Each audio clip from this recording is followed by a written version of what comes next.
Muito bem, boa noite, na graça e na paz do Senhor Jesus. Dentro de instantes começaremos aqui a nossa transmissão ao vivo, reflexão na palavra do Senhor, na carta do apóstolo Paulo aos Colossenses, tá certo? Então, vamos chegando, fiquem à vontade, tá certo? E já já estaremos juntos.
Bem, irmão Valéria já está conosco, a Mancida e o irmão Rui.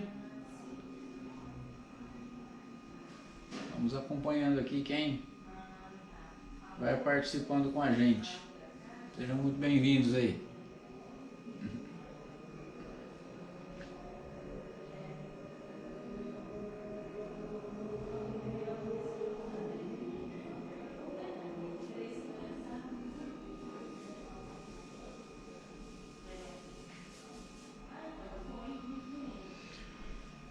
Muito bem, vamos dar início então assim, nossa transmissão nessa noite.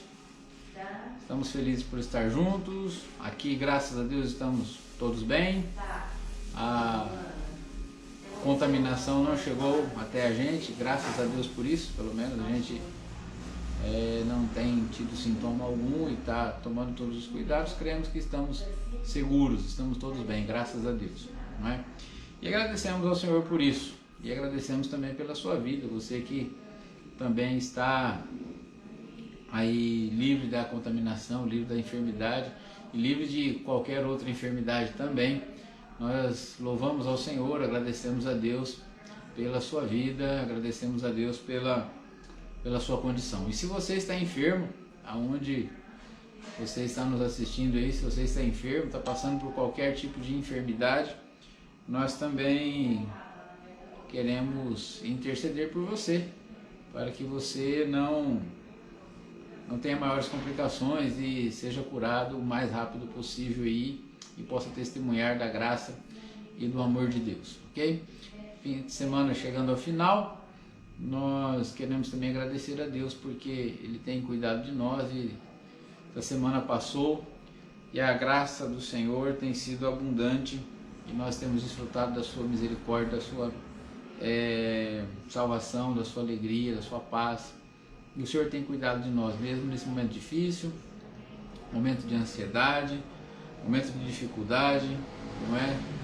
Sabemos que muitas pessoas estão passando por grandes dificuldades e nós nos solidarizamos com essas pessoas também. E rogamos a Deus para que a pandemia possa se dissipar logo e assim as pessoas possam retomar as suas atividades e voltarem a produzir e a terem condições aí de ganhar o seu sustento, o seu pão de cada dia. Vamos então dar início nessa noite, vamos fazer uma oração, vamos pedir a graça e a misericórdia do Senhor. Hoje não teremos esse momento do louvor, vamos ter apenas a nossa reflexão bíblica para que possamos dar continuidade aqui na nossa reflexão na carta do apóstolo Paulo aos Colossenses, ok? Vamos orar? Senhor, te agradecemos pela tua graça, pela tua misericórdia, por tudo que o Senhor é, por tudo que o Senhor tem feito, por tudo que o Senhor nos tem dado.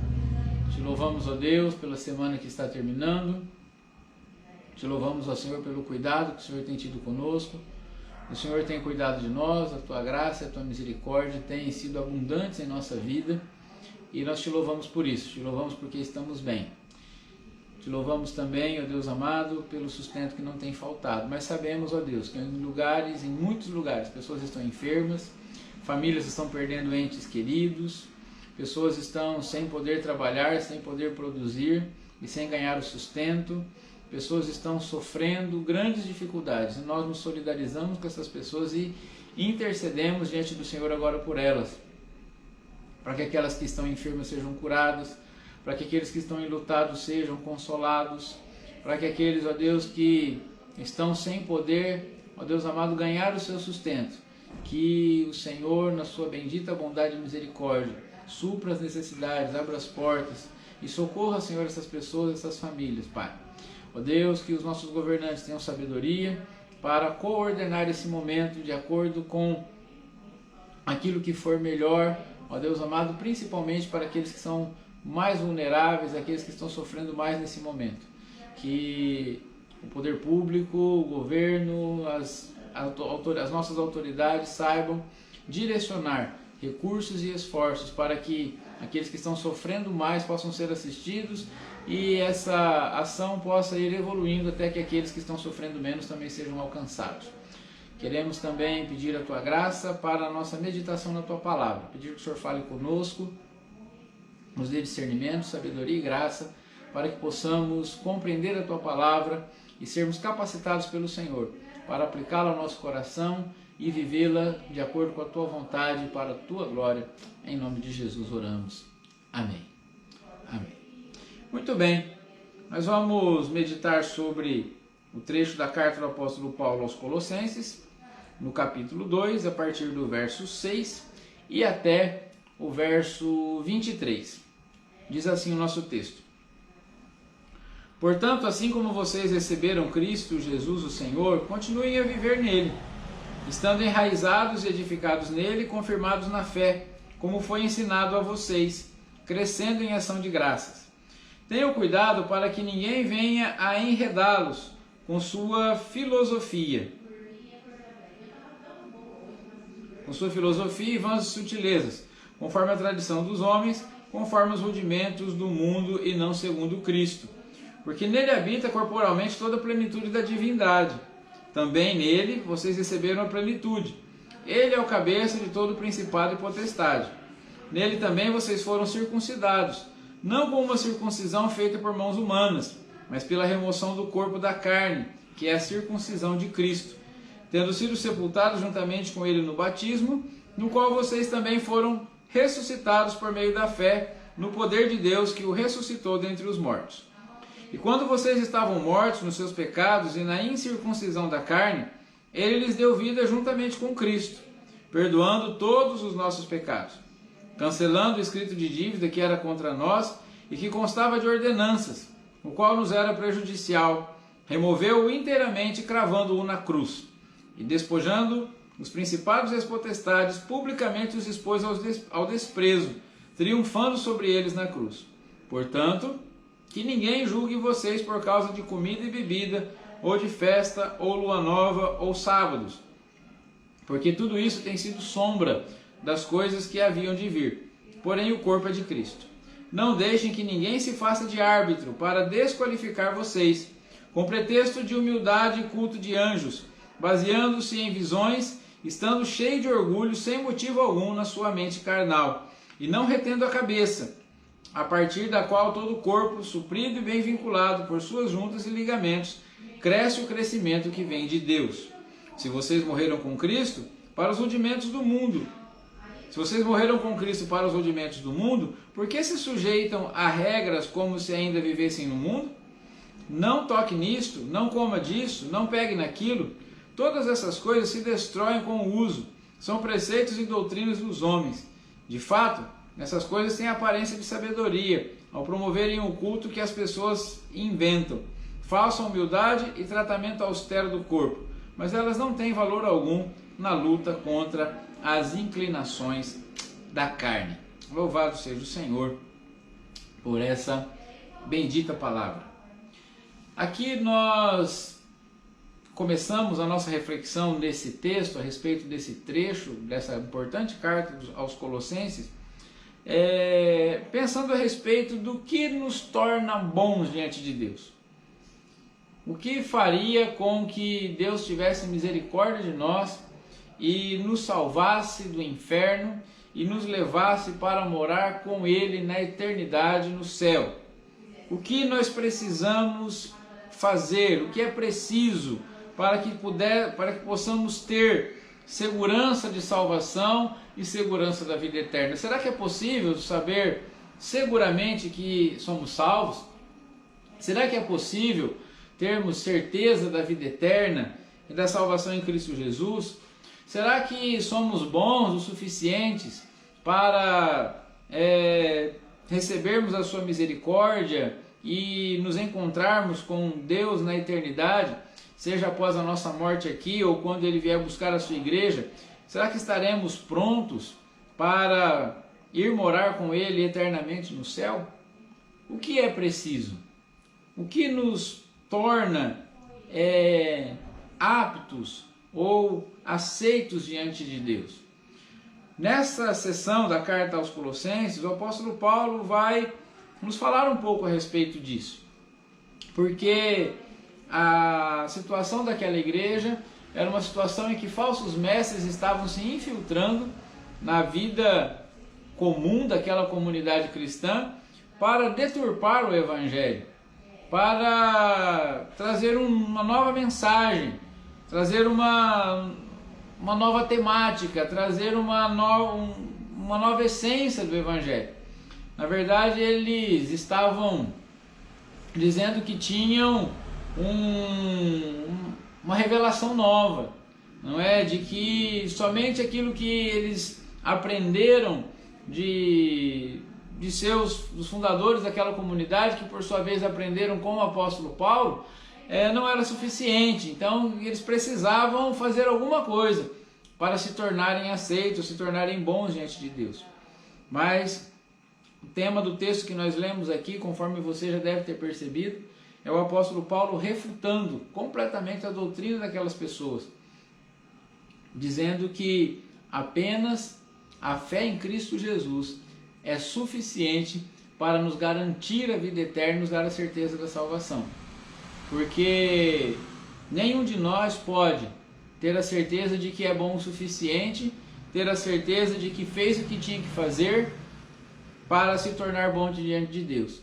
Mas todos nós, na verdade, que somos realmente cristãos, que realmente cremos no Evangelho de Jesus Cristo, podemos saber com certeza que, baseados nos nossos próprios méritos, na nossa própria força, na nossa própria capacidade, nós não temos como ser salvos, mas temos segurança absoluta de que aquilo que Cristo fez por nós na cruz é suficiente para a nossa salvação e nos dá a certeza da vida eterna. Não temos mérito para entrar diante de Deus, mas pelos méritos de Cristo podemos chegar a Ele. Queremos dar as boas-vindas a todo o pessoal que está com a gente aí, não é? Maria, a irmã Luane, o pastor Dirceu com a gente aqui. Um grande abraço a todos vocês. Estou acompanhando aos poucos. Se eu deixar alguém para trás aí, vocês me perdoem, ok? Mas a temática desse texto é a suficiência de Cristo. Porque havia dois ataques básicos ocorrendo naquela comunidade.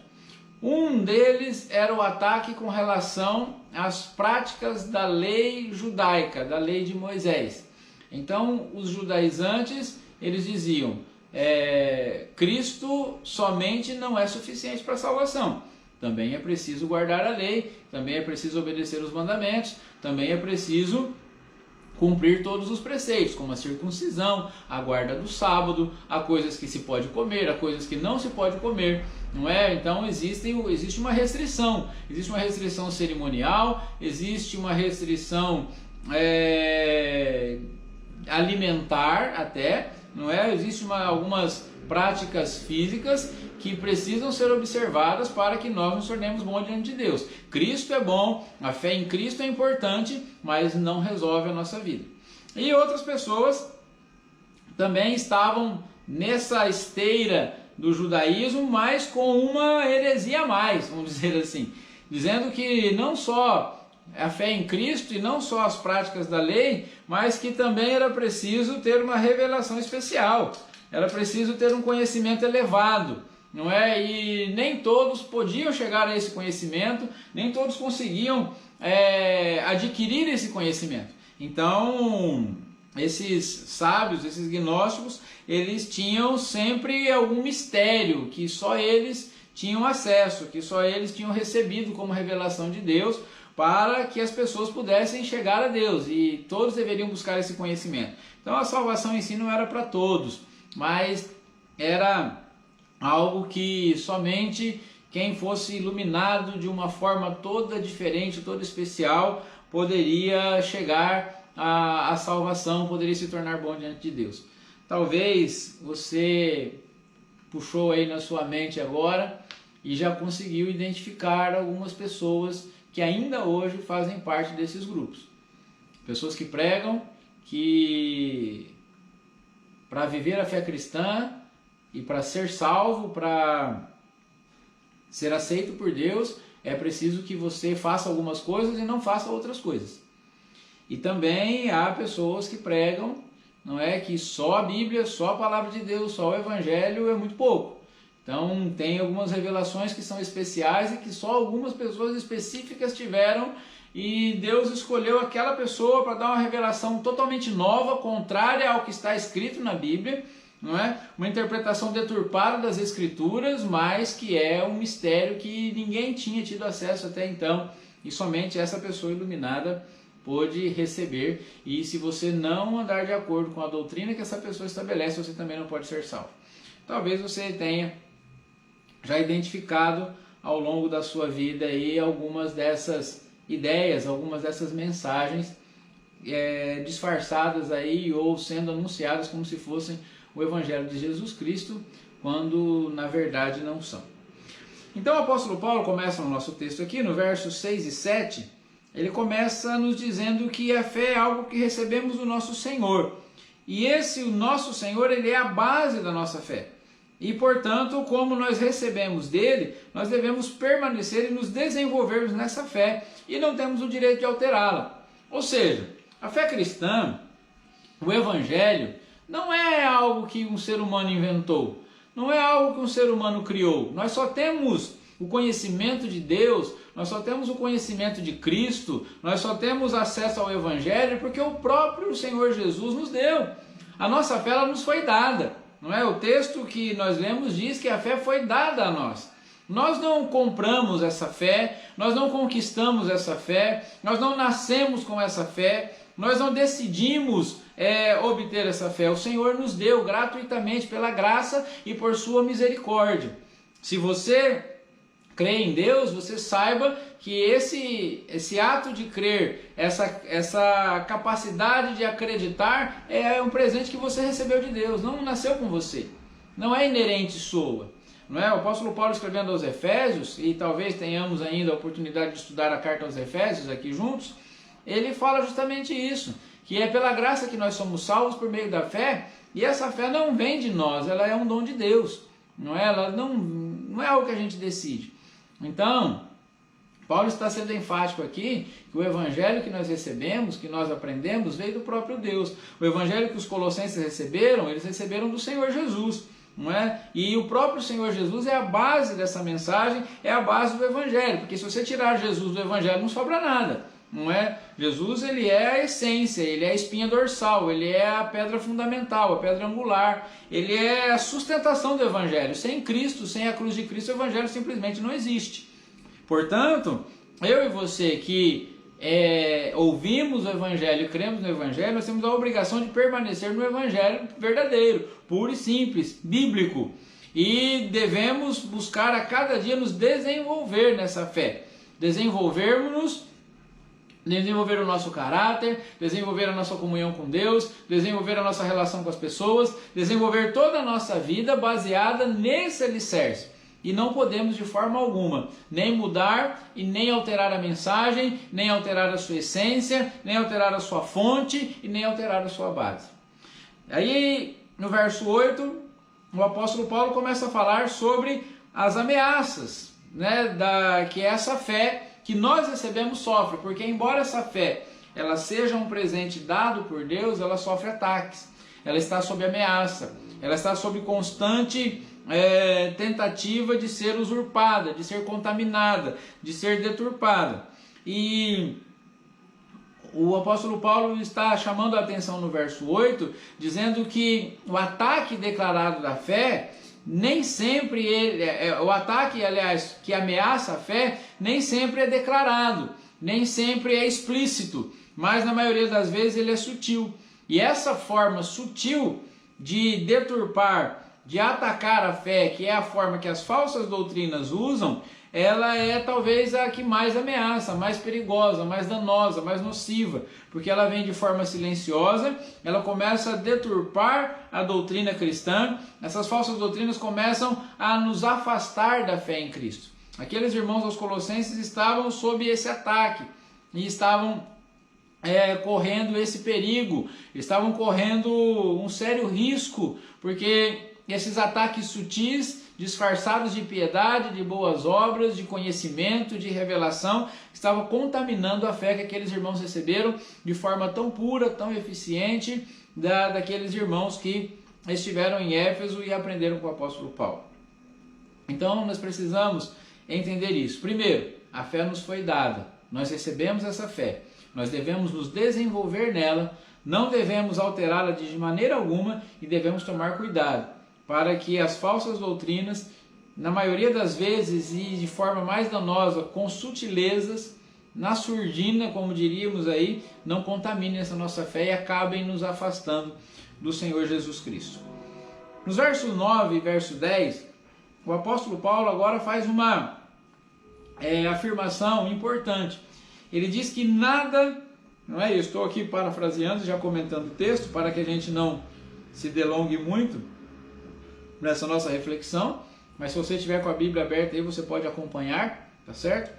O apóstolo Paulo fala que não existe nada a respeito de Deus e da fé que não esteja manifestado na pessoa de Cristo, e que ele já não tenha revelado a sua igreja, que é o seu próprio corpo. Jesus é o cabeça da igreja, a igreja é o seu corpo, e não existe nada a respeito de Deus, não existe nenhum mistério de Deus, não existe nenhuma revelação a respeito do caráter de Deus, da obra que Deus quis realizar na humanidade, da obra da redenção. É claro que Deus jamais pode ser compreendido em sua totalidade, não é disso que estamos falando. Há coisas a respeito de Deus que nós nunca saberemos, nem aqui nem na eternidade, porque Deus ele é insondável, e nada a respeito como que quero colocar aqui, da totalidade do que é Deus, de quem é Deus, do seu caráter, dos seus atributos, da sua glória, do seu poder, da sua majestade, da sua essência, isso nós não poderemos conhecer em plenitude jamais. Mas daquilo que Deus propôs revelar ao homem, tudo está absolutamente manifestado na pessoa de Cristo Jesus, e não há nada a respeito de Deus que nós tenhamos capacidade de compreender que não esteja revelado em Cristo. Quando o apóstolo Paulo fala da plenitude de Cristo aqui nos versos 9 e 10, o termo que ele usa é pleroma, que significa a soma total do que Deus é, todo o seu ser e todos os seus atributos. Então Paulo está dizendo aqui, gente, olha, essa conversa de que existem coisas que complementam a obra de Cristo, existem revelações que não estavam claras em Cristo, isso é conversa fiada, não é? Nós não devemos aceitar isso como doutrina, porque Jesus Cristo é a expressão exata do ser de Deus. Em Cristo habita toda a plenitude da divindade. Jesus Cristo é o homem que manifestou completamente todos os atributos visíveis e invisíveis de Deus, não é? Na sua forma humana, ele manifestou alguns desses atributos, e depois na forma ressurreta manifestou outros atributos, e agora ele está no céu como o homem perfeito em quem habita toda a plenitude de Deus. Então em Cristo Jesus nós temos acesso a toda a revelação que é possível ao homem a respeito de Deus. Se alguém aparecer com alguma revelação, algum conhecimento que entra em choque, ou que tenha como objetivo complementar o caráter de Cristo, a essência de Cristo, os ensinamentos de Cristo, isso deve ser completamente rejeitado. Porque Jesus Cristo é a plenitude de todo o conhecimento, de todos os atributos, de toda a glória, de toda a majestade, de todo o poder de Deus. É por isso que quando Filipe chegou para o Senhor e falou assim: Senhor, mostra-nos o Pai e isso nos basta. Jesus respondeu para Filipe: Filipe, estou há tanto tempo com vocês, vocês ainda não sabem? Quem vê a mim, vê o Pai. Então, não existe nada mais profundo que nós ainda não tenhamos compreendido a respeito de Jesus que não esteja nas Escrituras, não esteja na mensagem que Ele nos deixou. Nós precisamos saber que Jesus é plenamente suficiente, Ele é Deus absoluto para todos nós. Aí numa sessão agora um pouco mais longa, nos versos 11 até o verso 15, o apóstolo Paulo explica para aqueles irmãos a respeito da redenção. E ele diz o seguinte, esse Jesus em quem habitou ou habita toda a plenitude do caráter e da essência de Deus, ele sim concluiu na cruz, não é, através da sua obra e tudo aquilo que precisava ser feito pela humanidade. Ou seja, a obra de Cristo na cruz, ela não deixou nenhuma lacuna no que diz respeito à justificação do homem para satisfazer a justiça de Deus. Então, o homem perdido, o homem pecador, o homem condenado ao inferno, ele tem na obra de Cristo na cruz toda a justiça de Deus perfeitamente realizada para que ele possa ser salvo e justificado diante do Senhor. A justiça do Deus perfeitamente justo foi totalmente satisfeita na cruz. Não existe nenhuma lacuna mais a ser preenchida. Não existe nada que eu e você possamos ou tenhamos que fazer para completar a obra de Cristo para que ela tenha efeito sobre nós. A obra de Cristo é suficiente, ela é absoluta, ela é total e ela é perfeita, tá certo? Então qualquer doutrina que exija de mim ou de você uma prática humana para, entre aspas, completar a obra de Cristo, ela deve ser rejeitada e ela é falsa, tá certo? Não pode ser estabelecida nenhuma doutrina humana que seja usada para completar ou para preencher aquilo que Cristo fez na cruz. A morte de Cristo na cruz é absolutamente suficiente. Ele pagou para si mesmo o preço da nossa condenação. A justiça de Deus foi plenamente satisfeita, foi plenamente cumprida. Não quer dizer que Deus deixou a justiça de lado para nos receber como filhos, para perdoar os nossos pecados. Muito pelo contrário. A minha dívida e a sua dívida foi paga até o último centavo. Foi paga até o último milésimo de centavo por Jesus Cristo na cruz do Calvário. Na cruz, Deus Pai despejou toda a sua ira sobre o seu Filho e Ele cobrou do seu Filho o preço dos nossos pecados, e essa justiça de Deus foi plenamente satisfeita naquela cruz, aplacando a ira de Deus. Por isso nós precisamos levar o assunto da cruz muito a sério, porque custou muito caro para Deus colocar o seu próprio Filho naquela cruz, deixá-lo morrer no nosso lugar. Então agora eu e você não podemos achar que o que Jesus fez não é absolutamente suficiente e querermos complementar de alguma forma, nos tornarmos bons diante de Deus de alguma forma. Irmãos, eu costumo dizer que se existisse um único ser humano na face da terra capaz de cumprir toda a lei de Deus e satisfazer a justiça divina, Jesus Cristo não precisaria ter vindo a esse mundo. Ele veio aqui porque nenhum de nós é bom o suficiente. Não importa quantas boas obras você faça e eu faça, não importa quanto bem nós façamos, nós ainda assim somos indignos e insuficientes. Precisamos desesperadamente desse Salvador. Agora nos versos 16 e 17, o apóstolo Paulo então faz um comentário a respeito daquilo que estava sendo cobrado dos irmãos colossenses. Eles estavam sendo obrigados a se circuncidarem, ou sendo constrangidos a se circuncidarem. Eles estavam sendo constrangidos a adotar a dieta alimentar, não é, dos judeus. Estavam dizendo, esses falsos mestres estavam querendo impor a eles o que eles poderiam comer, o que eles não poderiam comer, o que eles poderiam beber, o que não poderiam beber. Estava havendo uma imposição muito grande contra aqueles irmãos. E Paulo então explica, não é, qual era o motivo daquelas prescrições do Antigo Testamento e o que elas significam para nós hoje. Então Paulo fala que aquelas prescrições do Antigo Testamento, versos 16 e 17, você pode acompanhar na sua Bíblia, tinham sido sim instituídas por Deus. Não foi algo que Moisés inventou ou que algum grupo religioso inventou, não, foi o próprio Deus que insistiu, e elas tiveram validade e muita importância, e eram um símbolo muito importante das coisas que haveriam de vir, não é? Elas serviram durante algum tempo como um penhor, ou seja, imagina que você, nesse momento agora aí de isolamento social, precisa pagar uma dívida, e você não tem como pagar, não teve como negociar um adiamento, não teve como arcar com esse compromisso, você precisa pagar, mas você não tem como pagar, você não tem recurso para isso, mas você tem patrimônio, você não tem dinheiro, mas você tem patrimônio, você tem um bem, um terreno, não é? Ou você tem joias, ou você tem uma barra de ouro guardada lá num cofre, num banco, e você chega então para aquele seu credor e fala assim, olha, eu não tenho como te pagar, mas eu tenho patrimônio. Então vamos fazer o seguinte, eu vou deixar esse bem aqui penhorado com você. Eu vou deixar isso aqui guardado com você.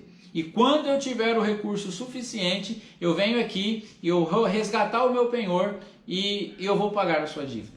Então, os símbolos do Antigo Testamento, as práticas da lei, elas serviram como um penhor.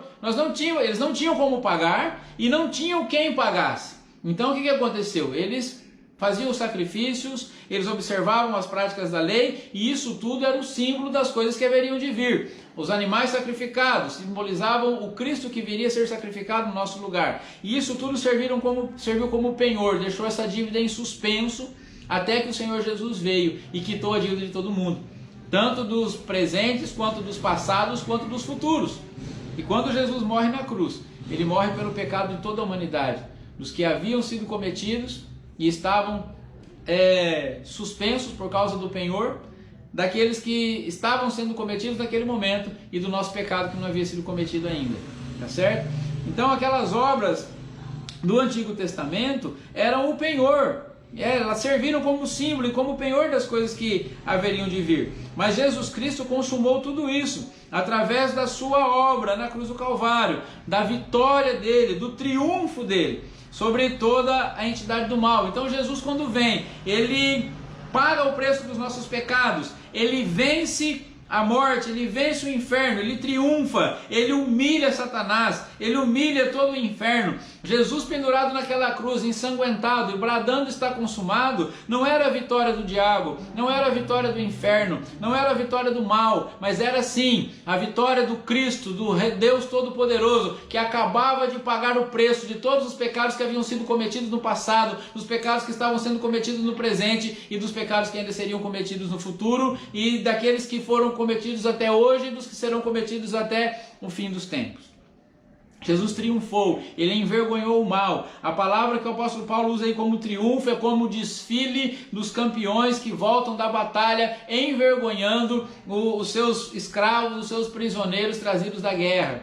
Foi isso que Jesus fez, ele triunfou na cruz, ele pegou toda a nossa dívida e ele pagou. E essa consumação na cruz do Calvário, depois que ela acontece, não pode mais nos submeter a nenhuma potestade, não se deve mais ter medo de potestade alguma, nós não devemos mais confiar nas obras da lei para a salvação, mas exclusivamente a partir de agora então, no sacrifício de Jesus Cristo.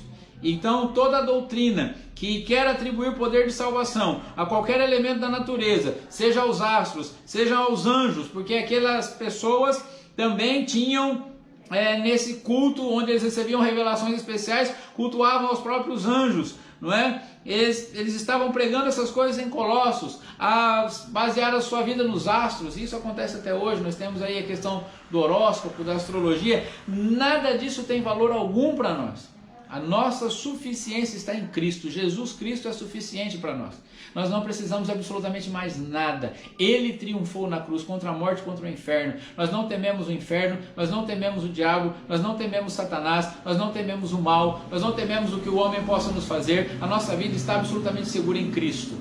Se nós não nos colocarmos no caminho do pecado, no caminho do mal, no caminho de sofrermos os ataques do inferno, o inferno não tem poder nenhum contra nós, porque o nosso Salvador triunfou contra todas as obras do mal e nós estamos absolutamente seguros em Cristo.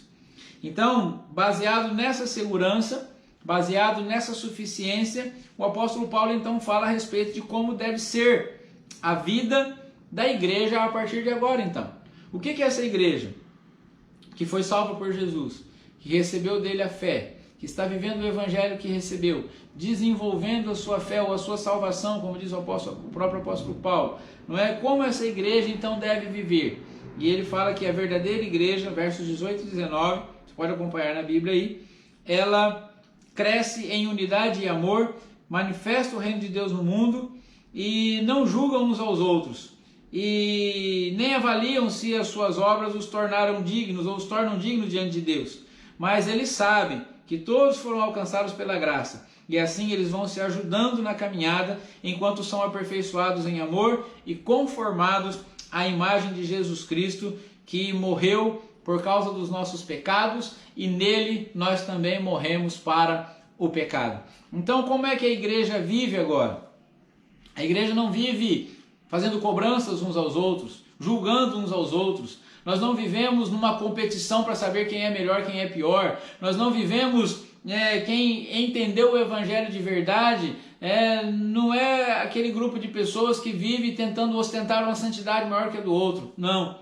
A igreja de Jesus Cristo é a comunidade da fé que as pessoas têm a convicção de que só estão onde estão, só têm o que têm, só conhecem o que conhecem, só estão fazendo parte dessa igreja de Jesus Cristo porque foram alcançados pela graça. Não tem mérito nenhum. Então eu não sou melhor que o meu irmão não é melhor que eu.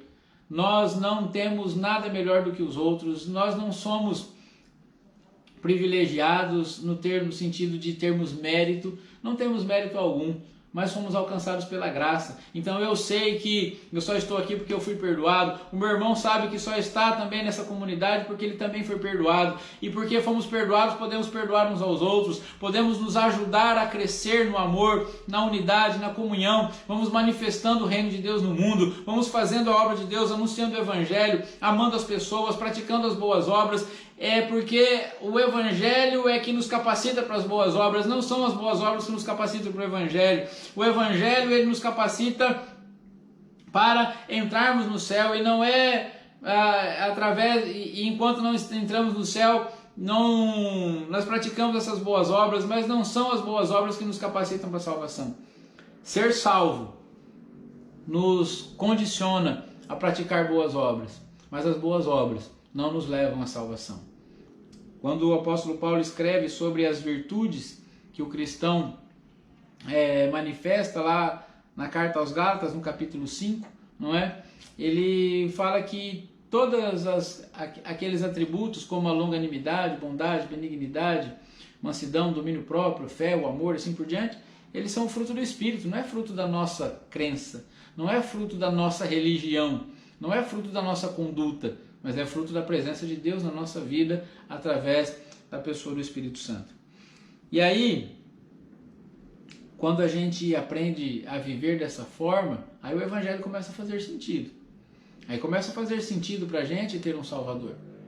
Porque se eu sou tão bom a ponto de fazer boas obras, de modo que Deus tenha que me perdoar e me levar para o céu por causa da bondade que eu manifesto, então eu não preciso de Cristo.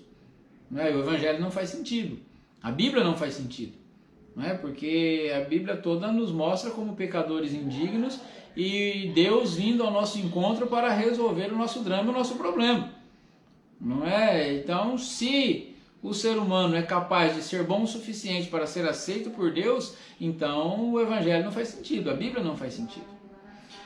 E agora no verso 20 até o 23, o apóstolo Paulo, ele encerra essa sessão afirmando que ceder ao orgulho da religião é retroceder da obra espiritual eficaz de Cristo para a obra ineficaz da carne.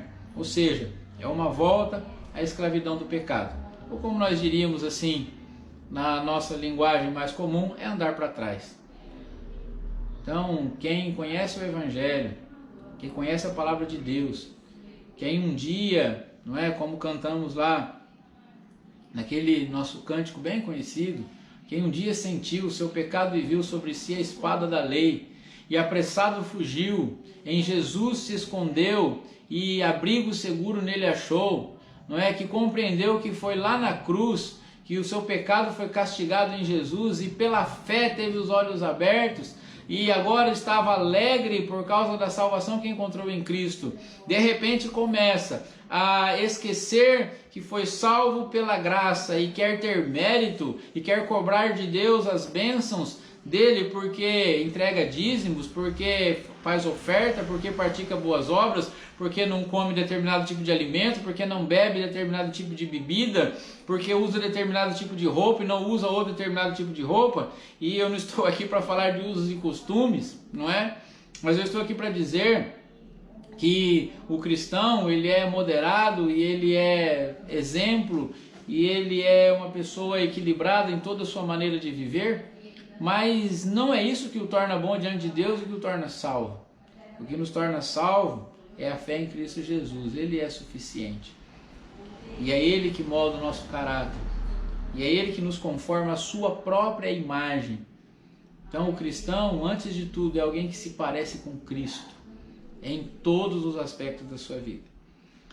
Então eu queria concluir aqui dizendo que eu e você não devemos voltar para trás. Se você já tem algum conhecimento de Cristo, não volte atrás não, continue crendo em Jesus, continue dependendo de Deus, continue na sua vida de oração, jejum, consagração, mas porque você quer conhecer melhor a Deus, porque você quer crescer no relacionamento com Ele, não porque você vai obter alguma vantagem com isso. Não vá por esse caminho, não entre por essa estrada. E se você me ouve e ainda não entendeu o Evangelho dessa forma, se você anda com medo, se você não sabe se aquilo que você faz na sua religião, seja ela qual for, já é o suficiente ou não, se você não se sente seguro a respeito se já fez o suficiente para ser bom diante de Deus, eu quero te deixar uma palavra que vai te libertar. Você jamais vai conseguir fazer alguma coisa que te torne melhor diante de Deus. Jamais. Se você depender de você mesmo, você está perdido. Se eu depender de mim, eu estaria também perdido. Eu estarei perdido se eu depender de mim. Eu sei que sou salvo. Eu sei que vou para a eternidade morar na glória com Cristo. Porque Ele me salvou. Porque a graça dEle me alcançou. E agora, toda a minha vida eu entreguei nas mãos dEle. E Ele conduz o meu caminho. E assim, mesmo ainda sendo pecador, mesmo ainda não sendo quem eu gostaria de ser, eu me alegro porque eu já não sou mais quem eu era. E o Senhor Jesus está me ajudando a crescer a cada dia e me preparando para me encontrar com Ele na eternidade. Mas eu estou absolutamente seguro no meu futuro, na minha eternidade com Cristo. E essa é a diferença do Evangelho para todas as religiões, absolutamente todas. Não existe uma religião sequer que consegue garantir a salvação e a vida eterna do que a não ser a mensagem de Cristo Jesus. As outras religiões todas ensinam diversas práticas, diversas regras, e você nunca sabe se já cumpriu o suficiente para ser salvo. Você vive na expectativa de chegar ao final da vida tendo sido bom bastante para alcançar o mérito que a divindade da sua religião pode te oferecer. Mas no Evangelho é diferente. Nós sabemos que não podemos, sabemos que não somos dignos, sabemos que não somos o suficientes, mas temos um Salvador suficiente. Em Jesus Cristo habitou toda a plenitude do poder, da graça, da misericórdia de Deus. Ele tem todo o poder nos céus e na terra, e nele nós somos salvos e vivemos absolutamente seguros. Você pode viver assim também. É só receber a Cristo como seu Salvador e entregar a sua vida a Ele. Então, espírito religioso, na verdade, é uma estratégia do diabo para fazer com que a igreja de Cristo se afaste do seu Senhor. Então, quando o espírito religioso entra dentro da igreja de Cristo, ele tem como essência ser uma armadilha de Satanás para contaminar a igreja e afastá-la do Senhor Jesus Cristo. Portanto, não podemos nos deixar de forma alguma que esse espírito entre em nosso meio e nos faça confiar em nós mesmos e assim sucumbirmos a esse esforço para nos justificarmos a nós mesmos diante de Deus. Nós não podemos achar que é a nossa prática de aparente santidade que nos leva e nos torna bons diante de Deus. Charles Spurgeon escreveu que a santidade não é o caminho para Cristo, mas Cristo é o caminho para a santidade. Quanto mais em Cristo você estiver, mais santo você será. Quanto mais você tentar ser santo, mais longe de Cristo você estará. Você não pode se santificar, eu não posso me santificar, mas Cristo nos santifica cada dia quando nós confiamos nele e entregamos todo o nosso coração, toda a nossa fé, todo o nosso amor, toda a nossa devoção a ele. Ok? Então, servir a Deus não é questão de fazer ou não fazer, comer ou não comer, beber ou não beber. Servir a Deus é crer em Jesus Cristo como único e suficiente Salvador e deixar ele controlar, comandar a nossa vida de acordo com a sua santa vontade. Ok? Vamos orar? Senhor, te agradecemos pela tua palavra.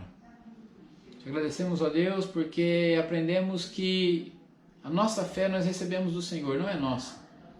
Nós não criamos, não inventamos e ninguém jamais teria como criar, ó Deus amado, um sistema religioso que substituísse a fé que o Senhor nos deu. A fé em Cristo Jesus, o nosso único e suficiente Salvador, que pagou o preço dos nossos pecados na cruz, nos justificou, supriu tudo aquilo que nos faltava e nos abriu a porta do céu, a porta da vida eterna.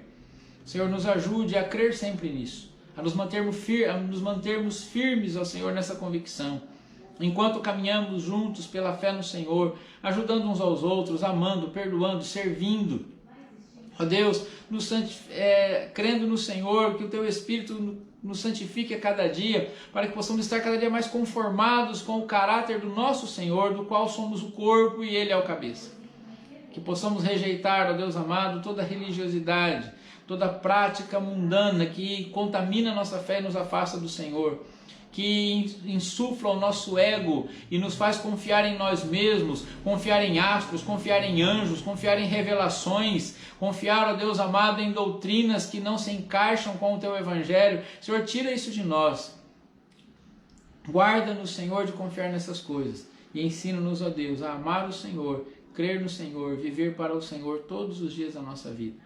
Que nós possamos, ó Deus, saber que Cristo é suficiente para nós e que se temos Jesus, nós já encontramos tudo o que precisamos encontrar para viver a eternidade com o Senhor e que desfrutemos dessa vida com amor, com alegria, com paz, sem medo, sem, ó Deus amado, imposições, sem, ó Deus bendito, regras e coisas, ó Deus bendito, impossíveis até de praticar, mas que nós vivamos o Evangelho alegre, feliz, prazeroso para a Tua glória e assim manifestemos o Teu reino e alcancemos quantas pessoas mais forem possíveis alcançar até que o Senhor venha nos buscar, Pai.